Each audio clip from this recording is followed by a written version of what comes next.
आवाज आ रही है मेरी? आवाज आ रही है? ठीक, आप बैठो मुखिया, पीछे हो जाइए सब लोग, पीछे हो जाइए।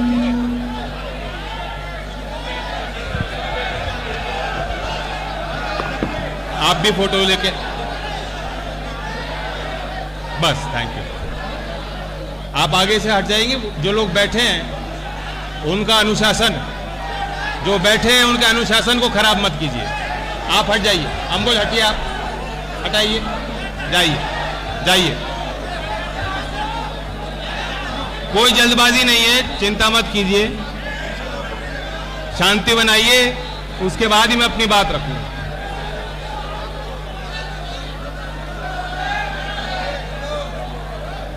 आप लेंस इतना बड़ा है तो दूर से भी फोटो लेके देखिए ना, बहुत अच्छी तस्वीर आएगी।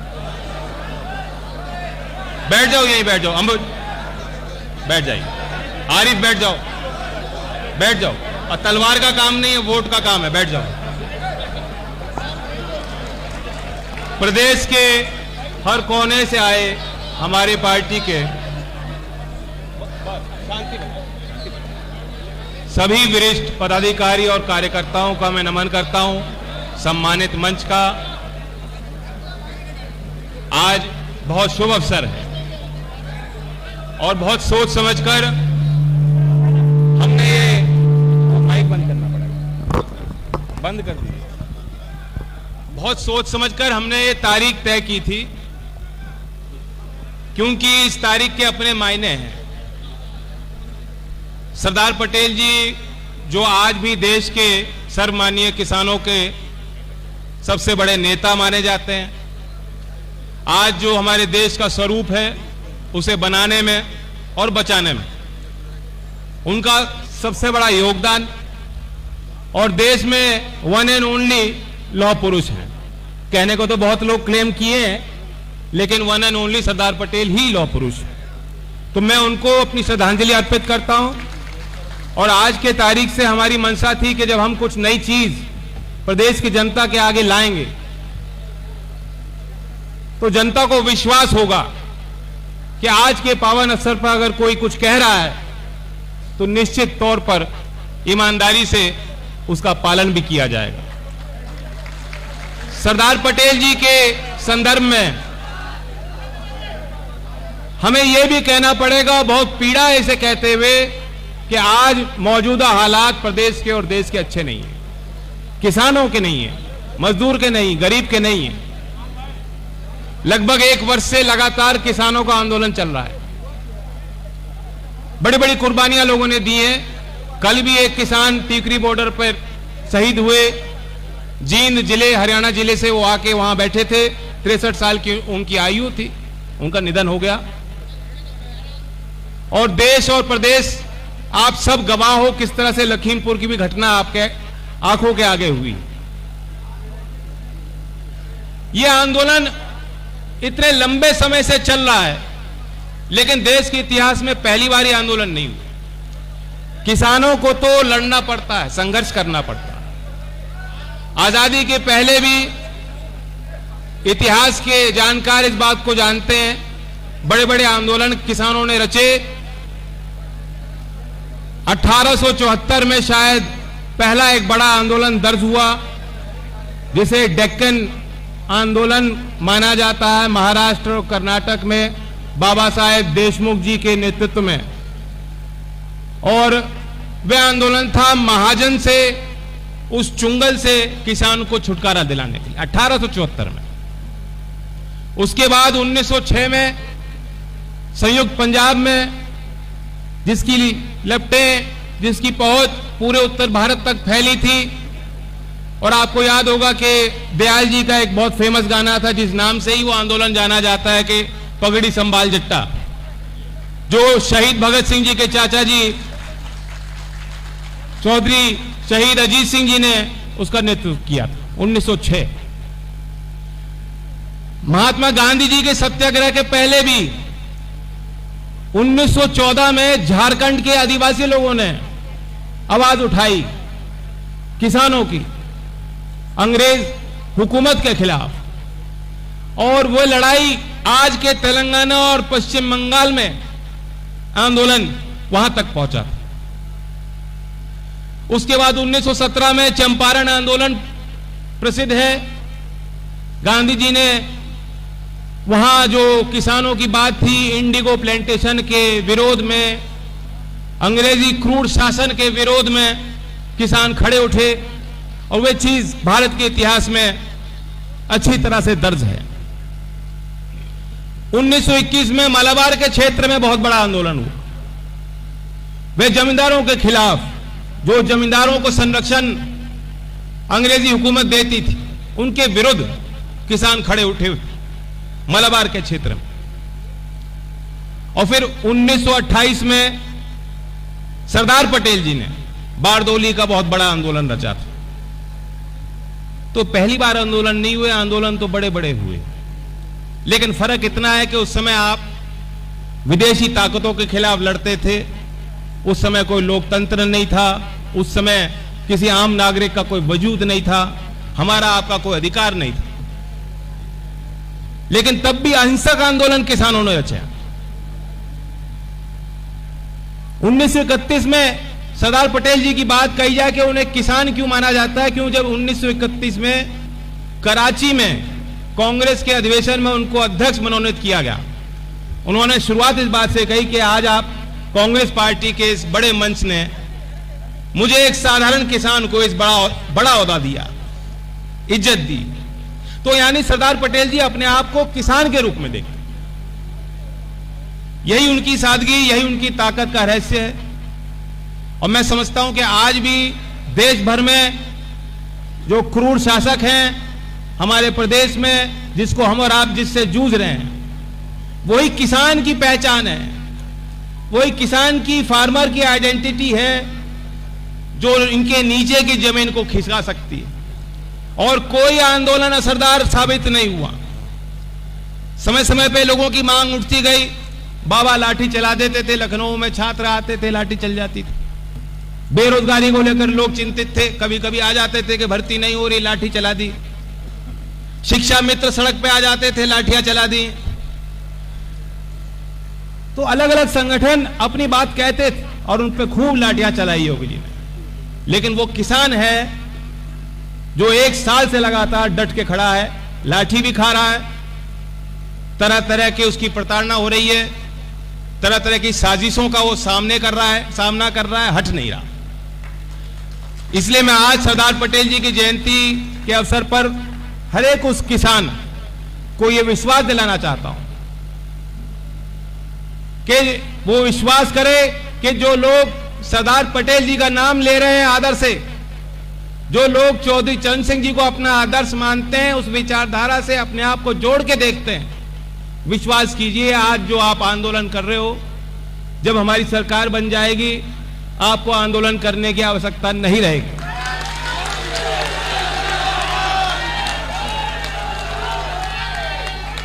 हमने आज जो घोषणा पत्र जारी किया, सबके हाथ नहीं लगा, सब लोग नहीं पढ़ेंगे, लेकिन मुख्य 22 बातें हैं 2022 के 22 संकल्प, और उसकी वीडियो भी शायद यहां चलेगी, आप देखेंगे, उसका पर्चा भी अलग बनेगा। हम चाहते हैं कि वे 22 की 22 बातों को तो आप दिल में बैठाइए, दूर तक पहुंचाइए। मैनिफेस्टो की कॉपियां भी आपको मिलेंगी, हमारे पार्टी के वेबसाइट पे भी ऑलरेडी वो अपलोडेड है। जो पत्रकार भाई इंग्लिश और हिंदी में अगर उसे पाना चाहते हैं, वहां से भी डिजिटल फॉर्मेट में आपको मिल सकती है। हमने ये घोषणा पत्र तैयार कैसे किया और इतना जल्दी घोषित क्यों किया, 2 बातें हैं जिस पर मैं आपको जानकारी देना चाहता हूं। पहले तो मैं श्रेय दूंगा जो हमने समिति बनाई, उसके अध्यक्ष डॉक्टर यशवीर जी आपके आगे बोले, सह-अध्यक्ष अजय कुमार जी पूर्व विधायक, और कुल मिला के 20 सदस्य उस समिति के थे, जिस समिति ने कई बैठकें की, लखनऊ में आके भी कार्यकर्ताओं से भी बातचीत की, विभिन्न क्षेत्र में कार्यरत संगठनों और उनके प्रतिनिधियों से बातचीत की, उनके प्रतिवेदन लिए, उनके सुझाव लिए। कई बार उस मसौदे पे हम लोग बैठे, यहां तक कि कई चीजें प्रचारित नहीं होती, मैंने डॉक्टर से लेके वैज्ञानिक से लेके अर्थशास्त्री और यहां तक कि जो एनआरआई हैं, जो उत्तर प्रदेश के मूल निवासी जो आज विदेश में पढ़ रहे हैं, व्यापार कर रहे हैं, काम कर रहे हैं, अपने परिवार का पालन कर रहे हैं, उनकी संगठनों से भी हमने बातचीत करी जूम के माध्यम से। उन्होंने कई बहुमूल्य सुझाव हमें और समिति को दिए। मैं श्रेय देना चाहता हूं, धन्यवाद करना चाहता हूं पार्टी की तरफ से कि समिति ने बहुत सोच विचार करके जो मसौदा तैयार किया, बल्कि कल देर रात तक भी हमारे टीम के सदस्य इस पे लगे हुए थे और फाइनल एडिटिंग और प्रिंटिंग और सारी चीज। लेकिन इंग्लिश में कहावत है all well that ends well, तो आज हमारे पास अपना मैनिफेस्टो है और ये बात दर्ज हो गई। हमने एक बात तो दर्ज कर दी।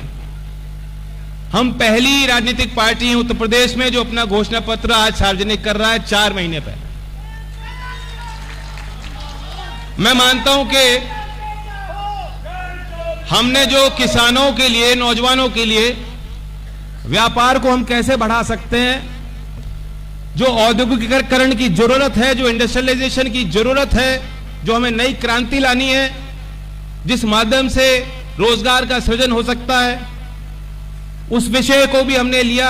पर्यावरण के विषय को लिया, महिला सशक्तिकरण, खेल की नीति क्या होनी चाहिए कि हमारे खिलाड़ी पदक जीते। आज क्या होता है कि खिलाड़ी यूपी का है लेकिन ना उसके कोई ट्रेनिंग की व्यवस्था, ना उसे कोच, ना उसे खेलने के लिए जमीन या स्टेडियम मिल पाता, ना प्रतियोगिताएं होती, और वो खिलाड़ी अल्टीमेटली जाके पंजाब की टीम से या हरियाणा की टीम से जाके खेलता है और हो सकता है वहीं जाके बस भी जाते हैं, वहीं जाके उनको मेडल मिलते हैं, वहां की सरकारें उनको नौकरी भी दे देती हैं। इस व्यवस्था को बदलने की जरूरत है। युवा प्रतिभाओं को मंच देने की आवश्यकता है।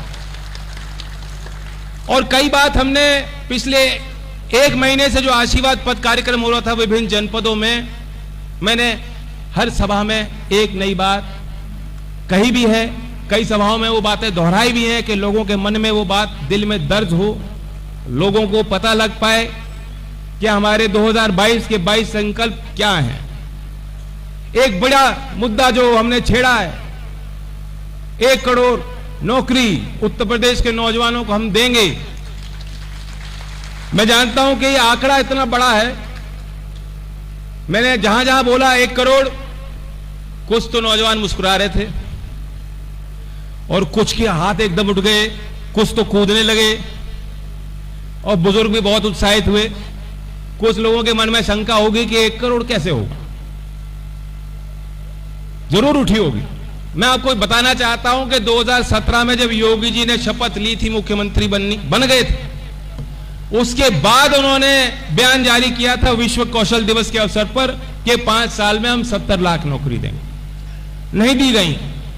5 साल पूरे हो गए और आज पूरे देश में योगी जी होर्डिंग लगा रहे हैं, कह रहे हैं हमने 4 लाख नौकरी दी। मान रहे हैं कि हमने सिर्फ मात्र 4 लाख नौकरी दी। ऐसे में मैं जानता हूं कि लोग कहेंगे कि 1 करोड़ कैसे पूरा हो। मैं समझता हूं कि अगर सरकार कृषि आधारित उद्योग को बढ़ावा देगी, स्वरोजगार के जो लोग खुद प्रयास करते हैं, उनके आगे की जो कांटे बिछाए जाते हैं सरकारी तंत्र के द्वारा, अगर उन कांटों को हम हटा दें, अगर भ्रष्टाचार के खिलाफ हम एक बड़ा अभियान छेड़ें, प्रदेश की कानून व्यवस्था सुधार दें, 5 साल में प्रदेश के 3-4% लोगों को रोजगार देना, 1 करोड़ तो आपको बड़ा लगता है, प्रतिशत तौर पे प्रदेश की आबादी का हिस्सा कितना है? 3 या 4% है। अगर आप 5 साल में 4% लोगों को भी नौकरी नहीं दे सकते, जो लोग कह रहे हैं कि असंभव है, अगर इस असंभव को हमने संभव नहीं बनाया तो प्रदेश का नौजवान यूं ही सड़क पर भटकता रहेगा। सामाजिक क्रांति आएगी।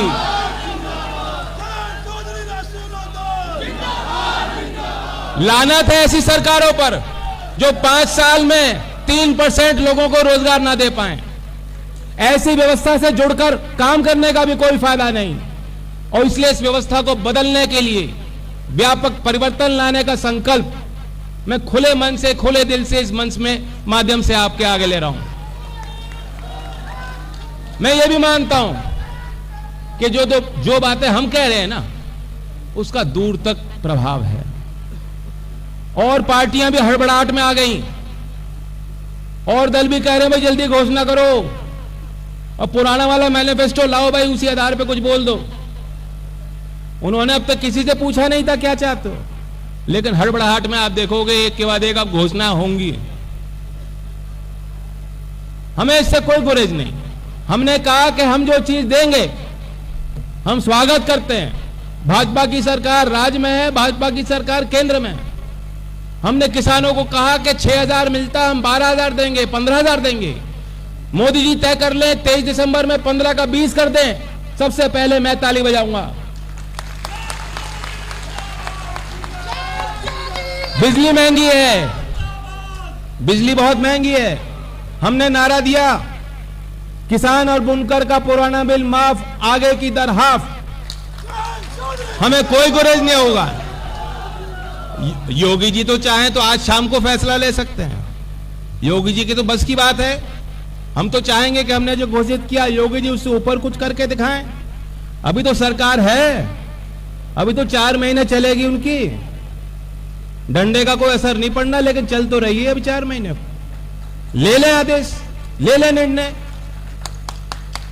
डीजल और पेट्रोल का भाव, डीजल और पेट्रोल का भाव सैकड़ा पार। हम हर सभा में कह रहे हैं कि मोदी जी देखो इतनी अच्छी बैटिंग कर रहे हैं, सैकड़ा मार दिया। सब पे प्रभाव पड़ रहा है, और बदतमीज मंत्री बयान दे रहे हैं कि इससे कोई फर्क नहीं पड़ता, 5% पे फर्क पड़ता है। नहीं, आर्थिक गतिविधियां खत्म हो जाएंगी।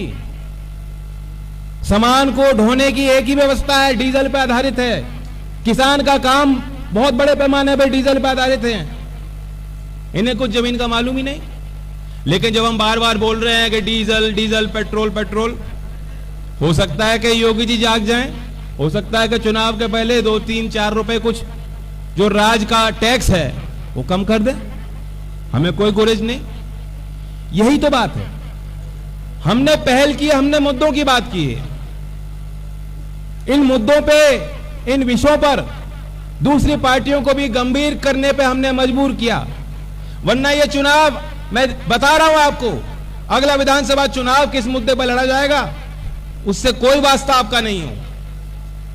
झोपड़ी में रहने वाले, खेत में खलिहान में काम करने वाले, मजदूरी करने वाले, छोटे उद्यमी, व्यापार स्थापित करने वाले, नौकरी हासिल करने वाले, नौजवान पढ़ने वाले, उनके लिए कोई मुद्दा नहीं होगा। अगला चुनाव अगर हमने घोषणा पत्र आज जारी ना किया होता तो योगी जी तो पाकिस्तान क्रिकेट टीम के सामने लड़ना चाहते हैं। वो तो औरंगजेब को गाली देकर लड़ना चाहते हैं। वो जिन्ना की बात करना शुरू कर देंगे कि जिन्ना का राज नहीं चलेगा। आप देख रहे हो अमित शाह जी कह रहे हैं कि नमाज हाईवे पे पढ़ी जाती है। इन पे कोई मुद्दा नहीं। जहां उनकी सरकार चल रही है, जहां लोग उनसे सवाल कर सकते हैं, तुरंत कुछ नया मसौदा तैयार करके पेश कर देते हैं कि जनता पूछ ना पाए कि सड़क, बिजली, पानी, नौकरी क्या हो। तो इसलिए हमने एजेंडा सेट किया है।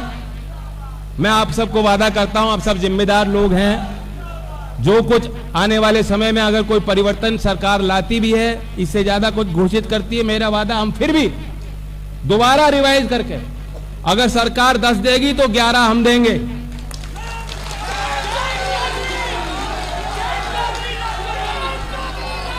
क्योंकि इनका दिल आपके लिए नहीं धड़कता, इनका दिल आपके लिए नहीं धड़कता। आपके लिए दिल ऐसा हो जाता उनका, आपके लिए कंजूस हैं। ये मुझे कहने की जरूरत नहीं, 5 साल का अनुभव खूब ले लिया। चाहे गन्ने का किसान हो, चाहे आलू का उत्पादक हो, कोई भी वर्ग में आदमी जान गया कि सरकार ने आपके लिए कुछ किया नहीं।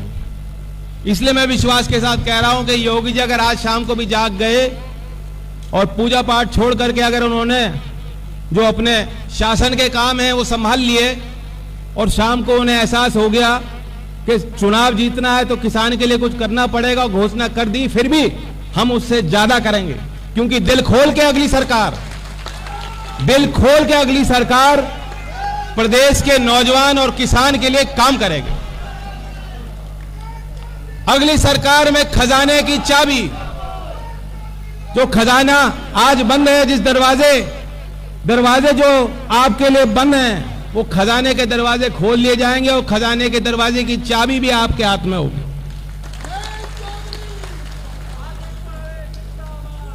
और बाकी वादे तो बहुत हैं, सारी 22 बातें मैं नहीं बता पाऊंगा।